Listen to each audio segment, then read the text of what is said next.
emancipação humana. Portanto, e que a história teria um caminho evolutivo, que seria acelerado pelo maior conhecimento, que se transformava no conhecimento operacional e que, por sua vez, através do mundo industrial, poderia originar uma sociedade digamos assim, de abundância, onde se poderia resolver o mal moral, que era assim que formulava os homens do século XIX. Portanto, Simmel corta claramente com esta perspectiva, em várias alturas do seu trabalho, mas sobretudo a sua obra magna, na Filosofia do Dinheiro, no último capítulo da Filosofia do Dinheiro, faz um tour de force completamente contra essa visão, sem abandonar a perspectiva moderna, sem abandonar, portanto, a ideia, portanto, da modernidade. Isto é, sem nostalgia com o mundo antigo. Mas basicamente ele não acredita. Ele basicamente não acredita que o programa da ação humana, iluminado pelo conhecimento científico e operacionalizado pela tecnologia, podia gerar um mundo, não é? Tal como era imaginado por Auguste Comte, por Karl Marx e por todos estes homens. Ou seja, ele corta com a vertente promotaica do pensamento do século XIX, inexoravelmente, e é o mestre de Weber a este nível. Isto hoje em dia é bastante assente no tópico fundamental da teoria sociológica, mas muitas vezes ainda é um pouco invisível. A influência de Simmel, por exemplo, no trabalho de Weber, é absolutamente assente. O problema todo de Simmel é que não só se desgosta com a sociologia no fim da sua vida, como se desgosta-se muito porque justamente não tem um lugar na universidade, embora tenha sido o primeiro professor de sociologia, portanto, académica na Alemanha, e tenha editado a primeira sociologia na Alemanha, que aliás no próximo ano faz 100 anos, essa edição, de 1907. Ele é um homem que, por ser judeu, perseguido, só arranja um lugar na universidade em Stuttgart, que era uma coisa muito afastada de Berlim, que era quase uma desgraça para ele afastar-se. Depois está lá a guerra, ele, passado 4 anos, tem um cancro e morre.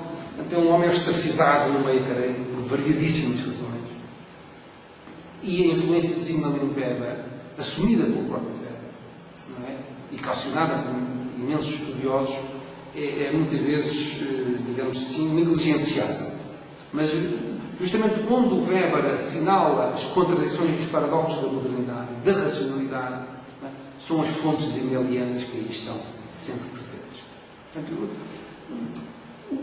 o Simmel é, portanto, um autor muito chave, porque corta com a ideologia do progresso e porque corta com uma visão da própria ciência social de cariz positivista. Ou seja, nomeadamente, aivada daquilo que vai vir a ser, portanto, a força do positivismo lógico. Não acredita. Reparem o título da Metafísica do Dinheiro. A sua obra principal de sociologia chama-se a Filosofia do Dinheiro. A Filosofia do Dinheiro é praticamente um tratado, digamos assim, de sociologia metafísica. Isto é um tratado da influência do dinheiro no espírito humano e no estilo de vida humano. Tem uma vertente sociológica do ponto de vista do estilo de vida, tem uma vertente de economia política, pela teoria do valor que lá está, e ao mesmo tempo tem uma vertente extremamente metafísica. Ele assinala os problemas da velocidade contemporânea, pela circulação do dinheiro. Não é? Ele assinala os problemas da inespecificidade de tudo o que é essências anteriores no mundo da modernidade. Ele assinala uma série de problemas que se vão tornar as relações entre homens e mulheres, as questões da técnica, vão se tornar os tópicos mais importantes, não só da contracultura ao longo do século XX, como também os tópicos mais importantes de facto, não é? De uma parte da crítica cultural e da própria teoria sociológica, sempre que a teoria sociológica e a sociologia se aproximam do mundo moderno como um mundo paradoxo. Tópico muito difícil no pensamento em Portugal. Desde logo. No pensamento em Portugal e nos traços da constituição das próprias ciências sociais em Portugal, enfim, ousando dizer as coisas desta maneira, na medida em que a constituição das ciências sociais em Portugal e talvez da própria teoria social portuguesa estão extremamente condicionadas durante um largo período, talvez isso já não seja verdade nos últimos 20 anos, mas um largo período, pela contenda entre os herdeiros do positivismo lógico, às vezes através de uma leitura, enfim, feita por outro tipo de de autores, se quisermos, o estruturalismo marxista, sobretudo, não é? mais a partir dos anos 60, a querela entre o positivismo lógico e, digamos assim, as visões, digamos, metafísicas mais ligadas, portanto, ao mundo da Igreja, matriz metafísica. E entre esta querela entre, digamos assim, o arcaico e o moderno visto como científico do ponto de vista positivista, sobrava pouco espaço para as leituras mais evidentes. É isso provavelmente que tem vindo a romper nas últimas décadas da teoria social. O Georg Simmel é um homem que prematuramente rompe com estes coletes de forças. A tese dele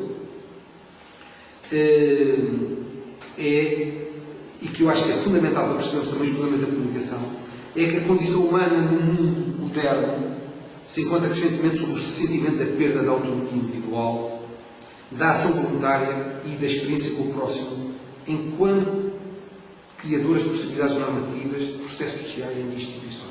Ele diz isso claramente em várias alturas do seu trabalho, mas tanto na Tragédia da Cultura, que é um dos seus ensaios mais importantes e famosos, como o famoso texto dele sobre o espírito, não é, nas grandes cidades, nas grandes metrópoles. A tese dele é exatamente isso. Ele diz mesmo, não é, que a condição do homem moderno é na luta pela sua sobrevivência no quadro da nossa civilização tecnológica. Ele fala de engrenagens sociotécnicas, um conceito absolutamente fabuloso para o nosso tempo agora, não é? Não poderia haver melhor, aliás, acho eu. Portanto, sociotécnicas, não é? Portanto, ele diria que essa luta do homem no quadro das engrenagens sociotécnicas só era semelhante à do homem primitivo, não é? Para com a natureza.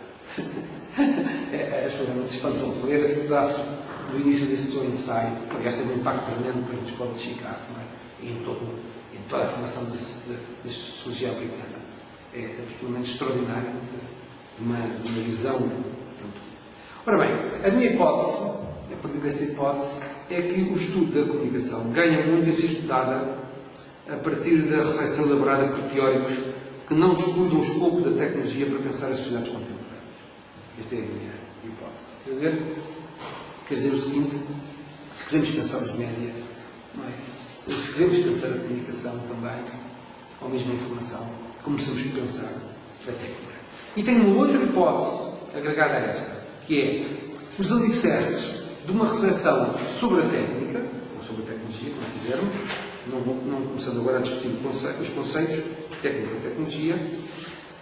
A reflexão sobre este domínio é uma reflexão que, apesar de tudo, está feita. Claro, no pensamento.